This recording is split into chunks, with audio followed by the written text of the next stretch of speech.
Number 23, NFL.com mock draft. The Philadelphia Eagles select Ty Simpson, quarterback out of Alabama. Now, Hugh, we brought this up a week ago because one of the draft experts connected the Eagles to Ty Simpson out of Alabama. And in this one, it brings up the idea of, okay, what happens if we get to this spot in the draft and he's still on the board?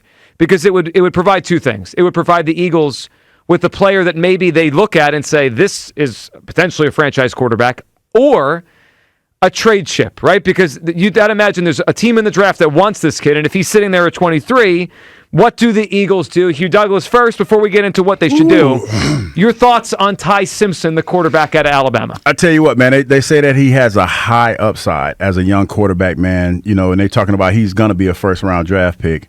So I'm having, there were talks about him potentially the Jets probably taking him. Yep, at 16. At 16 and things of that nature. He's one of those young guys that coaches get excited about.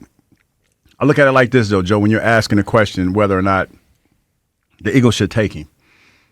That's a tough question to answer sitting here right now, because as a fan, I will say no. I'll say no.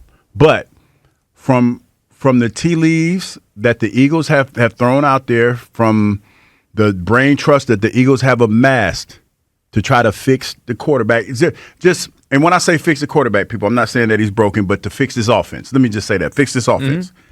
That it feels like there's going to be a lot on Jalen's plate, because we've heard a lot of people talk about, this is Jalen's prove-it year, the fact that he hasn't been re-signed or anything like that. So it's one of those things where if you feel as the Eagles' brain trust that Jalen's not going to pick up this offense, and if he's there at 23 with the upside that they say that he has, I think it would be kind of hard not to take him. So the caveat is, I don't know where he is on the Eagles draft board. There's a chance he's the number 2 player in the whole draft, and he's sitting there at 23, and they're going to just take him, because of course they would. Now, my view on Ty Simpson is I think there's some red flags. He only played 1 year. He started 1 year. Yeah, it was, 19 games or something like that? Yeah, he's played very little college football. He's also kind of small, and I don't love smaller quarterbacks. Now, it doesn't mean you can't succeed at small. Russell Wilson was small. Brock Purdy's kind of small. Drew Brees, right? You can have 6'2", 208 pounds. He's not big. So he's not my favorite quarterback. But I think this is an opportunity for the Eagles one way or the other. So if it was me and they were on the board at 23, I would trade the pick to someone who wants him. To me, it would be a huge opportunity to pass up to just take an offensive lineman. If he's on the board at 23, the Eagles should either take him if they love him, but more, I think they should trade to someone who wants him. Fleece someone. I would be surprised, to be totally honest, with the need for quarterbacks in the NFL, that he's there at 23, to be totally honest. You might be right. Maybe he gets taken earlier. I'll frame it this way. If he's there at 23, the only thing that the Eagles should factor in whether or not to take him is whether or not they like Ty Simpson. Mm-hmm. Nothing to do with Jalen Hurts. But if he's there, the only decision becomes, do we like this specific quarterback? Not is it take a quarterback, because like we just discussed earlier, preparing for life after Jalen Hurts is something that a smart organization would do. So whether that comes in the form of drafting Ty Simpson, or it comes in the form of, like you said, trading into next year's draft, essentially. So the idea of what you just said reminds me a little bit of when the Packers drafted Aaron Rodgers. Now, I'm not saying Ty Simpson's Aaron Rodgers, and we don't have Brett Favre, but the idea was it wasn't like they traded up for him. It wasn't like they drafted him with the top 5 pick. There. He just fell. Everyone thought Aaron Rodgers was going to be a top 5 pick. In fact, people thought he could go 1 to San Francisco. He just kept falling, and then the Packers were like, well, how do we not take this guy? He might be a great quarterback, and he obviously was. So if he's there, it's an opportunity for the Eagles. You might be right, Hugh. It could be the Jets at 16. Maybe someone jumps up over the Eagles to get him, but it's a huge opportunity to either fleece someone or find a quarterback if he just sits there at 23. Let's hear Dan Orlovsky. Now, Orlovsky, most people, I would say, just when you look at mock drafts or just talk about college football last year, think Mendoza's the best player. Like, best quarterback, he had the best year, Heisman. Indiana won the national championship. He was awesome on all the big games. But Dan Orlovsky's like the one guy out there that's like, I don't know. I think Mendoza's fine, but this kid, Ty Simpson's better. Here's Orlovsky talking about Ty Simpson. I can tell you, and I'm not going to tell you who, but I probably texted 12 to 15 general manager, decision-making coaches in the NFL, the very simple text of Ty Simpson is QB1 in this class, or the best quarterback in this class, and 2 people got back to me with a disagreement. Okay. And the rest didn't respond? And the rest had quarterbacks? Yeah. So was it a thumbs up from the people, or was it, like, what was the response? Yeah. Atta baby Dano! Like, what was it a positive? Shh, don't tell me. Yeah, it was some form of, like, agree.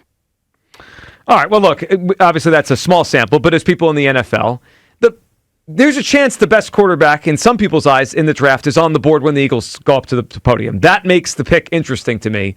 Ultimately, I don't think they're going to take Ty Simpson, but if he's there, it adds a layer here of intrigue to that night in the draft. It's like, Yeah. Are they going to trade out? Or are they going to just take him? You know, the one thing that I always loved about when you have quarterbacks that everybody takes to the lab, it never really normally plays out the way that you think it's going to play out.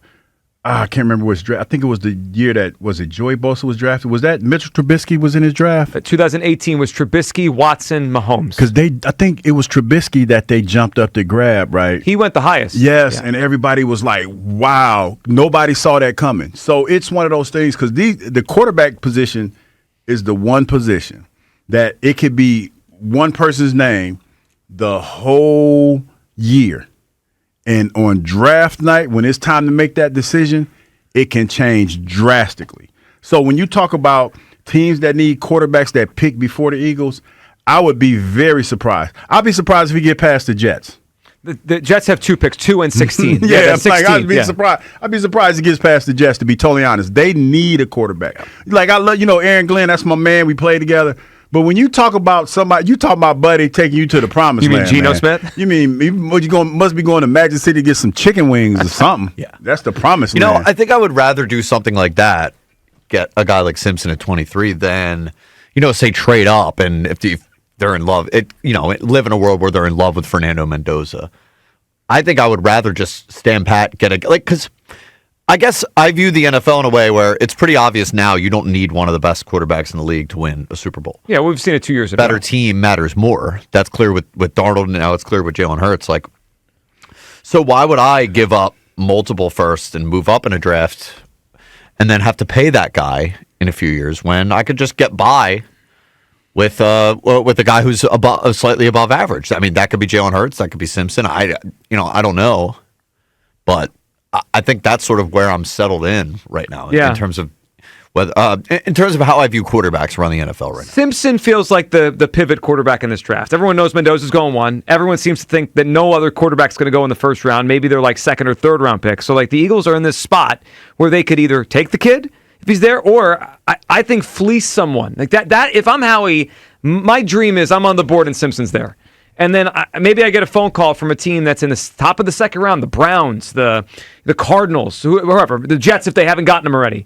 And they say, man, we want this kid. And I say, all right, give me your pick next year. Give me your first or second round pick next year, and we'll drop out and you take him. And that to me is the best case.